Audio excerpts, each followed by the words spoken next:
Now we are going to talk about case study about cold reef. Okay, so this is a medicine. So the medicine எதுக்காக use பண்றாங்க அப்படின்னா கோல்டுக்காக. ஓகேவா?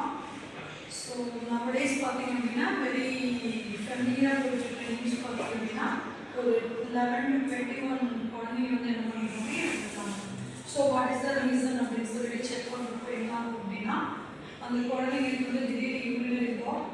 So urinary block என்ன ரீசனால் ஆச்சு அப்படின்னா அவங்களோட கிட்னி வந்து ஃபெயிலியர் ஆகிடுச்சு. என்ன ரீசன் அப்படின்னா because of that drug. So that medicine. So என்ன மெடிசன் பார்க்குறப்ப அந்த மெடிசனோட பேர் பார்த்தீங்க அப்படின்னா இட் இஸ் அ கோல்டு. இது வந்து this is a cough syrup. ஓகேவா? ஸோ அந்த ரீசன்னால என்னாச்சு 11 குழந்தைங்களுமே இறந்துட்டாங்க. ஸோ அவங்கள ராஜஸ்தானில் இருக்கிற மினிஸ்டர் வந்து என்ன பண்ணுறாங்க, எந்த அந்த மெடிசன் எங்கே வந்து டிஸ்ட்ரிபியூட் பண்ணாங்களோ அந்த இடத்துக்கு வந்து அங்கே இருக்கிற மினிஸ்டர் வந்து ஆஸ்கிங் கொஸ்டின் ரைஸ் பண்ணுறாங்க. ஸோ இந்த மெடிசன்னால இந்த குழந்தைங்க இறந்தாங்க. ஸோ யாரால இதை அப்ரூவல் கொடுக்குறீங்க, ஸோ எதெல்லாம் பேஸ் பண்ணி அப்ரூவல் கொடுத்துருக்கீங்க அப்படின்னு சொல்லிட்டு they are asking so many questions to one state to another state. ஓகேவா? இந்த மெடிசன் எங்கே ப்ரொடியூஸ் பண்ணாங்க அப்படின்னா நம்ம தமிழ்நாடுக்குள்ள. ஸோ தமிழ்நாடு ஸ்டேட் கவர்மெண்ட் வந்து it should be answer for that all the questions. ஓகேவா? So first what they're asking first question அப்படின்னா யார் வந்து இதுக்கு வந்து அப்ரூவல் கொடுத்தது. செகண்ட் திங் வந்து என்ன கேட்குறாங்க அப்படின்னா அந்த மெடிசன் வந்து கரெக்டாக தான் சர்டிஃபை பண்ணி கரெக்டாக அப்ரூவலோடு தான் வெளியில் வந்ததா இல்லையா அப்படின்னு சொல்லிட்டு தேர் ஆஸ்கிங் கொஸ்டின்ஸ்.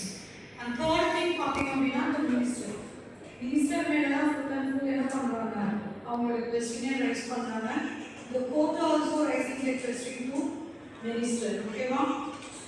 ஸோ இந்த சிச்சுவேஷன் இந்த சினாரியோவில் நீங்கள் இருந்தீங்க அப்படின்னா நீங்கள் என்ன கொஸ்டின் ரைஸ் பண்ணியிருக்கீங்க, ஹவு டு அந்த ப்ராப்ளத்துக்கு எப்படி ஒரு சொல்யூஷன் கொடுத்துருக்கீங்க. லஷி ஜஸ்ட் ஆஸ்க் தி கொஸ்டின். இப்போ அந்த ப்ராப்ளம் அக்கர் ஆகுது அப்படின்னு மினிஸ்ட்ரிக்கு யாராவது இன்ஃபார்ம் பண்ணுறாங்கன்னா ஃபஸ்ட்டு நீங்கள் மினிஸ்ட்ரியாக இருக்கும்போது என்ன ட்ரைனிங்காக செய்ய முடியும் சொல்லுங்க தர்ணேஷ்.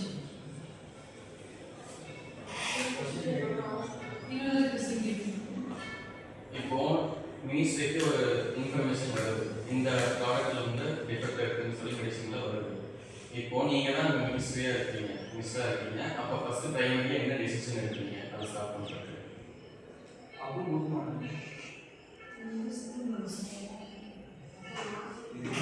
இல்லை நீங்கள் அப்ரூவல் கொடுத்துட்டீங்க.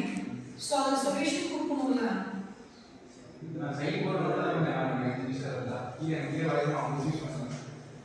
ஸோ அதுக்கு கீழே இருக்கிறவங்களை வந்து நீங்கள் எதுவுமே செக் பண்ணாமல் என்ன லிஸ்ட் வந்தாலும் நீங்கள் சைன் பண்ணிடுவீங்களா?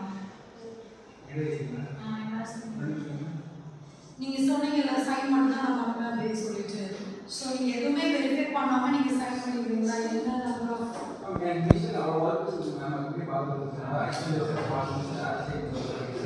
சரி அவங்க என்ன ஆக்ஷன் எடுப்பீங்க? ஓகே. ஸோ உங்கள் சைட் பார்த்தீங்க அப்படின்னா நீங்கள் டிஸ்மிஸ் பண்ணிடுவீங்க. ஈவன் அந்த சைடில் இருக்கக்கூடிய அஸ் பேரண்ட்டுக்கு வந்து வாட் சொல்யூஷன் இருக்கு சொல்லுங்க. நம்ம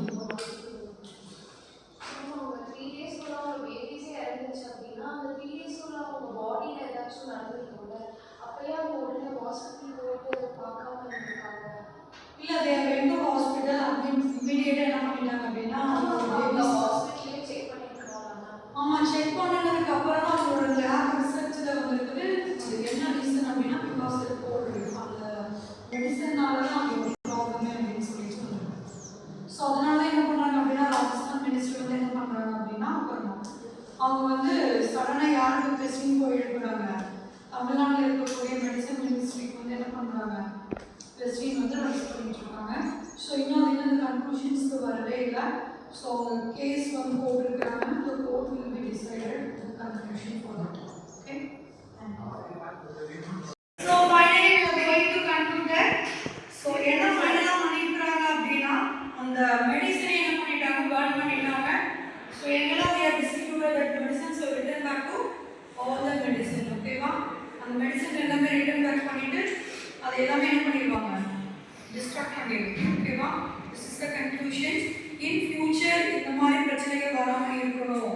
Why I am talking about that case study உங்ககிட்ட ஏன் சொல்கிறேன் அப்படின்னா, in the future you become an entrepreneur இருந்தீங்க அப்படின்னா, so you have some humanity இருந்தால் மட்டும்தான் அந்த இடத்துல வந்து என்ன பண்ண முடியும், வேல்யூபிள் திங்ஸ் வந்து என்ன ஆகும், மூவ் ஆன் ஆக முடியும். நீயும் என்ன பண்ண முடியும், மூவ் ஆன் பண்ணி போக முடியும். ஸோ நம்மளோட ப்ரொஃபஷனல் எத்திக்ஸ் வேணும். ப்ரொஃபஷனல் எத்திக்ஸ் இல்லாமல் we have some, each and every persons have also some ethics. அந்த எத்திக்ஸ் வந்து கரெக்டான வேல்யூபிள் எத்திக்ஸாக இருந்தால் மட்டும்தான் we should go for next step.